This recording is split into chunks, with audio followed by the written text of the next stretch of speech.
ଟିଟିଲାଗଡ଼ରେ ଉପଖଣ୍ଡ ସ୍ତରୀୟ ଓଡ଼ିଶା ଦିବସ ପାଳିତ। ସକାଳୁ ସ୍ୱର୍ଗତ ବିଜୁ ପଟ୍ଟନାୟକ ଏବଂ କବି ଗଙ୍ଗାଧର ମେହେରଙ୍କ ପ୍ରତିମୂର୍ତ୍ତିରେ ଉପଜିଲ୍ଲାପାଳ ମାଲ୍ୟାର୍ପଣ କରିବା ପରେ ଟିଟିଲାଗଡ଼ ପୌର ପରିଷଦ କଲ୍ୟାଣ ମଣ୍ଡପଠାରେ ଲୋକସମ୍ପର୍କ ଏବଂ ସୂଚନା ବିଭାଗ ପକ୍ଷରୁ ଏକ ସଭା ଅନୁଷ୍ଠିତ ହୋଇଥିଲା। ପ୍ରଥମେ ଉତ୍କଳ ମାତାର ସେ ବୀର ସନ୍ତାନମାନଙ୍କ ଫଟୋଚିତ୍ରରେ ଧୂପ ଦୀପ ଜଳାଇ ମାଲ୍ୟାର୍ପଣ କରିଥିଲେ ମୁଖ୍ୟ ଅତିଥି ଶ୍ରୀ ସୋମେଶ କୁମାର ଉପାଧ୍ୟାୟ। ବକ୍ତା ଭାବରେ ଡକ୍ଟର ଛାୟାକାନ୍ତ ଷଡ଼ଙ୍ଗୀ, ଲୋକସମ୍ପର୍କ ସୂଚନା ଅଧିକାରୀ ମନୋଜ କୁମାର ବେହେରା, ସରସ୍ୱତୀ ଶିଶୁ ବିଦ୍ୟା ମନ୍ଦିରର ଛାତ୍ରୀମାନେ ଅତି ସୁନ୍ଦର ଭାବରେ ବନ୍ଦେ ଉତ୍କଳ ଜନନୀ ଗାନ କରିଥିଲେ।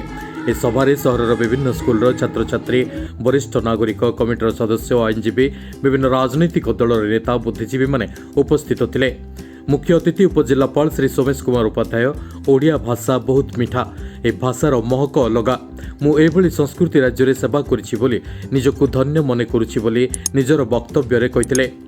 ବକ୍ତା ଡକ୍ଟର ଛାୟାକାନ୍ତ ଷଡ଼ଙ୍ଗୀ ନିଜ ବକ୍ତବ୍ୟରେ କହିଥିଲେ ଯେ ଓଡ଼ିଆ ଭାଷା ସଂସ୍କୃତିର ସମ୍ମାନ ପାଇଲା ସିନା ଓଡ଼ିଶାରେ ଆଜି ଓଡ଼ିଆ ପ୍ରଶାସନିକ ଭାଷା କାର୍ଯ୍ୟକାରୀ ହୋଇପାରିଲା ନାହିଁ। କେତେ ମୁଖ୍ୟମନ୍ତ୍ରୀ ଆସିଲେ ଗଲେ, କିନ୍ତୁ ଓଡ଼ିଆ ଭାଷାକୁ କାର୍ଯ୍ୟକାରୀ ନ କରିପାରିବା ଅତି ପରିତାପର ବିଷୟ ବୋଲି ସେ କହିଥିଲେ। ଏ ଅବସରରେ କୃତି ପ୍ରତିଯୋଗୀମାନଙ୍କୁ ଅତିଥିମାନେ ପୁରସ୍କୃତ କରିଥିଲେ। ଟିଟିଲାଗଡ଼ରୁ ସଞ୍ଜୟ କୁମାର ନାୟକଙ୍କ ରିପୋର୍ଟ, ଓଡ଼ିଶା ଟାଇମ୍ସ।